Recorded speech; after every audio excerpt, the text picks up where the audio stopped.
आप सभी को 19 फरवरी 2026 यानी कि फुलेरा दूज की हार्दिक शुभकामनाएं। आप जानते होंगे, जहां तक मैंने जाना समझा है, ये दिन साल का सबसे बड़ा अबूझ दिन होता है। इस दिन किसी नए कार्य की अगर शुरुआत की जाए या फिर 16 संस्कारों में से कोई कार्य किया जाए तो इसका अनंत गुना लाभ मिलता है। तो आइए जानते हैं कौन से उपाय हैं जो आपको अपने घर पर रहकर कर सकते हैं। अगर आप अपने जीवन में बहुत परेशान हैं तो इस शुभ अवसर पे किया गया कोई भी काम निष्फल नहीं जाता है, सदा सर्वदा खुशियां देने वाला होता है। परंतु 19 फरवरी को राहु काल के अशुभ समय को छोड़ दीजिएगा। राहु काल का अशुभ समय रहेगा दिन में 1:30 से करीब 3 बजे के आसपास तक रहेगा। राहु काल के समय का त्याग करके पूरा दिन और पूरी रात बहुत ही शुभ है, श्रेष्ठ है। पूर्वा भाद्रपद नक्षत्र रहेगा जो कि इस दिन को बहुत खास बना रहा है। 19 फरवरी 2026 को बहुत ही श्रेष्ठ बनाने के लिए आपको कुछ कार्य हैं जो कर लेने चाहिए। गुरुवार का दिन है, ये बहुत ही शुभ है। आपको यहाँ पर एक उपाय करना है, वो भी पीले धागे का। सब कुछ जानिएगा, वीडियो के अंत तक बने रहिएगा। इस दिन के महत्वता के बारे में बताते हुए गुरु जी कहते हैं, फुलेरा दूज के दिन शिवलिंग पर धतूरा जो है समर्पित किया गया था पहली बार। इस कारण से ये दिन जो है बहुत विशेष है। साथ के साथ शास्त्रों में ये भी कहा जाता है कि प्रथम बार से ही बरसाना, मथुरा,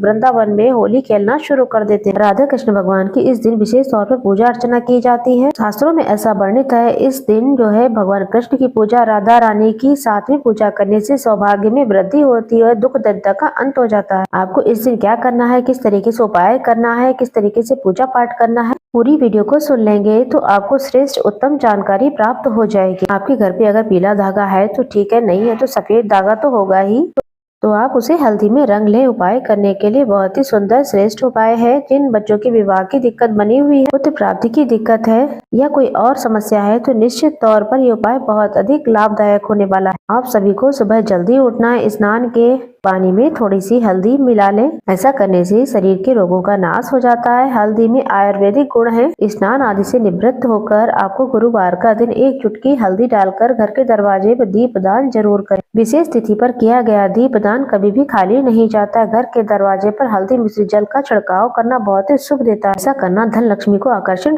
बराबर होता है, साथ के साथ नकारात्मक ऊर्जा का नाश करता है। आपको सर्वश्रेष्ठ रूप से कार्य की सिद्धि के लिए घर की तुलसी माता के समक्ष या फिर केले वृक्ष की जड़ में या पीपल देवता की जड़ में ये दिव्य उपाय करना है। आपको पता है हल्दी का संबंध सौभाग्य से होता है और चने की दाल का संबंध जो है बृहस्पतिश्वर महादेव के नाम से जाना जाता है। और चने की दाल जो है स्वर्ण के समान होती है। आप कहीं भी कर सकते हैं जो मैंने आपको बताई है जगह, लेकिन सबसे उत्तम रहेगा केले वृक्ष की जड़ में। 1 कटोरी में चने की दाल ले लें, थोड़ी सी भिगा दें रात में ही। साथ के साथ 1 चुटकी हल्दी ले लें और पीला धागा ले लें। कहीं गुड़ है, केला है, जो भी आपका मन है आपके पास उपस्थित है चीजें, वो लेकर चले जाएं। साथ ही 1 गोल बाती का दीपक, उसमें 1 चुटकी हल्दी आपको डाल लेनी है और लेकर चले जाना है केले वृक्ष की जड़ में। अगर केले का पेड़ नहीं है तो पीपल या फिर तुलसी के पेड़ के समक्ष इस कार्य को आप कर सकते हैं। अपना नाम गोत्र बोल करके जो कार्य आपका सिद्ध होना है, जैसे पुत्र प्राप्ति की कामना है, नौकरी की इच्छा है, विवाह की इच्छा है, बच्चों के लिए भी इस उपाय को कर सकते हैं, अपने लिए भी कर सकते हैं। बृहस्पति देवता का संबंध सीधा सौभाग्य से होता है। आपने कई बार देखा होगा समाज में धन तो लोगों के पास बहुत होता है, लेकिन पति बच्चे पूरा वैवाहिक सुख नहीं मिलता है, कहीं ना कहीं कमी रह जाती है। गुरु ग्रह की मजबूती न होने की वजह से यही कारण बनता है। बहुत ही सरल सा उपाय है, आप कर सकते हैं। जल के लोटे में 1 चुटकी हल्दी डाल लें। कच्चे दूध को हल्दी में मिला करके आपको केले की वृक्ष या फिर तुलसी या फिर पीपल के पेड़ में, इन सब में से किसी एक वृक्ष में आपको सिंचन कर देना है। वहीं गोलबाती का जो दीपक है, हल्दी पड़ी हुई है, वो दीपक आप वहीं पर प्रज्वलित कर दें। गुड़ और चने का और केले का आपको भोग लगाना है। उसके बाद बृहस्पतिश्वर महादेव की जय कहते हुए, केदारेश्वर महादेव की जय कहते हुए अपने सौभाग्य में वृद्धि हो, मन की कामना जो भी है अपना नाम गोत्र बोलकर आप सभी को गुड़ चने का भोग लगाना चाहिए। साथ के साथ जो आप पीला धागा लेकर गए हैं उसमें सबसे पहले आपको लगानी है मनोकामना की गांठ। गांठ आप 5 लगा सकते हैं, 7 लगा सकते हैं, 11 भी लगा सकते हैं। जब आप मनोकामना की गांठ जो है उस धागे में लगाएंगे तो आप सभी को अपनी कामना जरूर बोलनी है। मनोकामना कोई भी हो सकती है। फिर हल्दी में रंगा हुआ जो धागा है उसे केले की वृक्ष की जड़ में आपको बांध देना है। देखिए, धागा बांधने की परंपरा कई वर्षों से शास्त्रों में कही गई है।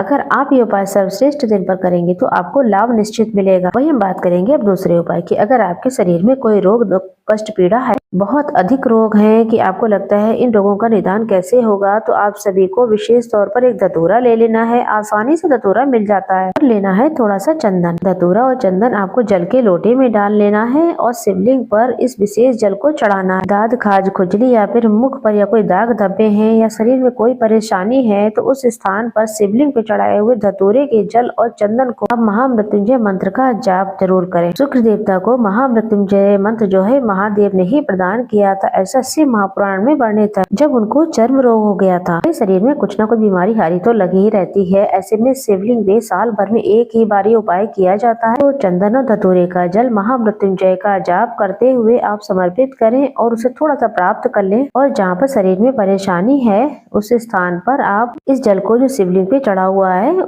आप लगाकर देखें। निश्चित तौर पर आपको देखने को मिलेगा कि वह स्थान सही हो जाएगा। जैसा कि गुरुजी कहते हैं केदारेश्वर महादेव की जय कहते हुए, बृहस्पति महादेव की जय कहते हुए, वही केले की बात करें तो केला जो भी गुरुवार का व्रत करते हैं उन्हें केला नहीं खाना चाहिए। केदारेश्वर महादेव और बृहस्पतिश्वर महादेव की जय कहते हुए आप सभी को जो है बृहस्पतिवार को शिवलिंग पर चने की दाल जरूर चढ़ानी चाहिए। चने की दाल स्वर्ण के समान मानी जाती है, तो चने की दाल लीजिए। आप अपने घर का शिवलिंग हो या फिर महादेव के मंदिर का शिवलिंग हो, जल के लोटे में कनेर का फूल या फिर कोई भी पीला फूल डाल लें, चंदन डाल लें और साथ के साथ गुड़ का एक टुकड़ा भी डालें और श्री शिवाय नमस्तुभ्यम कहते हुए केदारेश्वर महादेव की जय कहते हुए शिवलिंग पर चढ़ा दीजिए। उसके बाद आप अपना नाम गोत्र बोले, अपने हाथ की हथेली में चने की दाल लें और मन में इस चीज का एहसास करें कि ये स्वर्ण के समान चीजें हैं जो मैं शिवलिंग पर समर्पित करें और मेरी मनोकामना पूर्ण हो। जैसा आप सोचेंगे वैसा ही होगा। फिर क्या था, जो हाथ में चने की दाल आपने ली थी धीरे धीरे शिवलिंग पर चढ़ा दें। शिव मंदिर में एक दीपक प्रज्वलित करें और घर वापस आ जाएं। बहुत ही सरल उपाय है। ये उपाय घर पर भी कर सकते हैं, महादेव के मंदिर में भी कर सकते हैं। वैसे आपको एक और उपाय बता देते हैं। अपनी मन की कामना कहते हुए हल्दी में डुबा करके धतूरा जो है पूरा अच्छी तरीके से हल्दी में लेपन कर लें, शिवलिंग पर समर्पित कर देते हैं तो आपकी सारी मनोकामनाएं स्वतः ही सिद्ध हो जाएंगी। इसके साथ जिन बच्चों की विवाह की दिक्कत चल रही है उन बच्चों को, जातकों को, उनकी माताओं को या जिनकी भाइयों की शादी नहीं हो रही है, अपने हाथ की हथेली अपने भाइयों की या किसी परिवार में सदस्य की शादी ब्याह नहीं हो रहा है तो उनके नाम से आप 5